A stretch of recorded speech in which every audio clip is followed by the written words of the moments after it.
Hi everybody. I know it's been a while since I did any reviews. Um, I don't have any excuses. I have been doing a little bit of reading, but not really writing any reviews. And of course, I went and lost my reading journal, so I had to go and get another one. So now I have two. Um, so I've been working on what I promised, which was my summer of novellas. So the first one I want to review for you is Cats Like Cream by Renee Miller. It's a short one. It's a pretty short, nasty little read by Renee Miller. It was published in 2019, and Ms. Miller is from Tweed, Ontario, which apparently is a famous site for Elvis's ghost. Yeah, I just thought that was funny. The story is about a fellow by the name of Elwin. He's a realtor, and what he does is he likes to wire up the houses that he sells so he can spy on the people that he sells to, especially the women. And he's got a quirk that if he really likes somebody, sorry, I'm just shutting my window so that people aren't listening to me. So if he really likes someone, he'll keep a lock of their hair. He killed her. He killed his mother when he was younger, and he kept a chunk of her hair, and he likes to eat it every now and again. Now, I'm hoping for an intestinal blockage for this piece of shit, but and he has this catchphrase. Well, it's almost like a mantra. It's almost like a way to like focus himself, and it's cats like cream and little boys can dream. And so he sort of repeats this to himself, and it's sort of like his way of just watching and not doing anything, or keeping his disgusting, perverse, bloodlust killing thing at bay. So one day he gets caught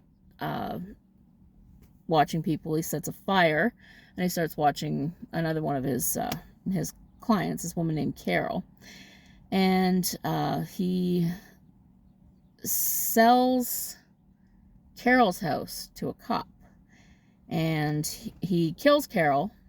Poor Carol. He felt kind of bad for her because she was a very pleasant lady, and that's why he liked her so much.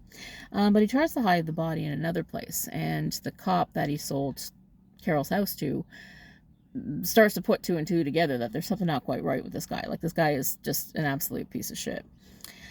So she finds his fingerprints on some deck chairs, and he's like, well, why would they be there? Well, I was just moving some stuff around. I was dressing the place. I'm a realtor. That's what we do.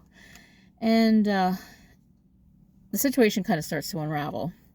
So he kills the cop, and then he remembers, oh no, the cop had the bag of hair from Carol, and this kind of feeds into his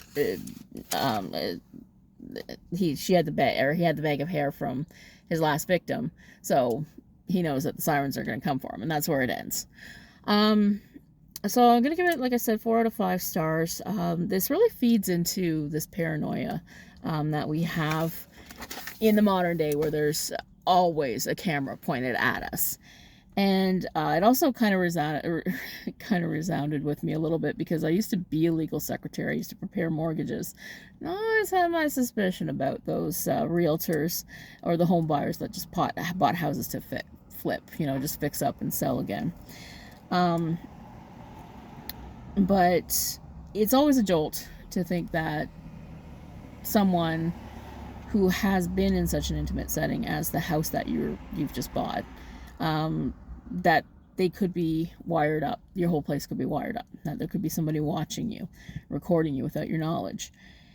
And oh yes, I made a note here that I just dumped the footage for the SD card for one of my own surveillance cameras, which, by the way, has caused such a stir in my neighborhood. Oh my gosh, do my neighbors hate me for putting up cameras, but they keep vandalizing my shit, so I wouldn't have to watch them if they didn't keep vandalizing my shit. See how that works?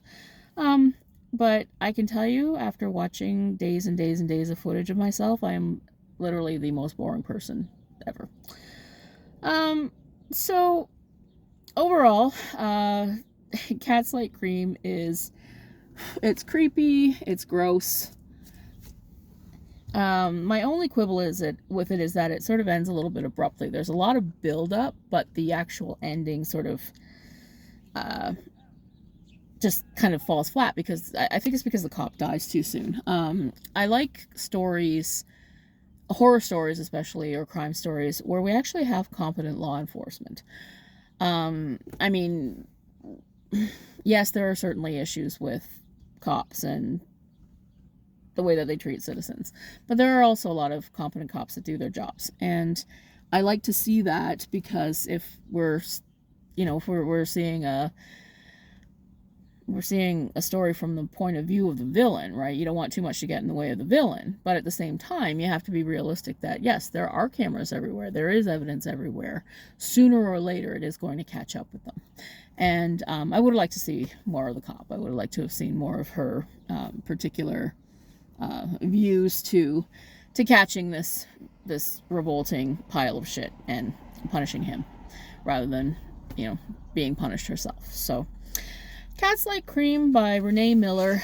And I picked it up because it appeared on my Twitter feed, and I thought she might have been one of my connections on Facebook or some other social media. And I thought, as I was reading, I thought, man, I got some fucked up friends. And then I realized that no, this was a recommendation from somebody else. So you got some fucked up friends. But in the horror world, we can take that as a compliment. Cats Like Cream by Renee Miller, 51 pages. Not, a really, really fun little horror, gross out, wasted time, or not wasted time, I shouldn't say, way to pass the time in this summer of novellas. Hope you're reading lots of great horror. Have a great day.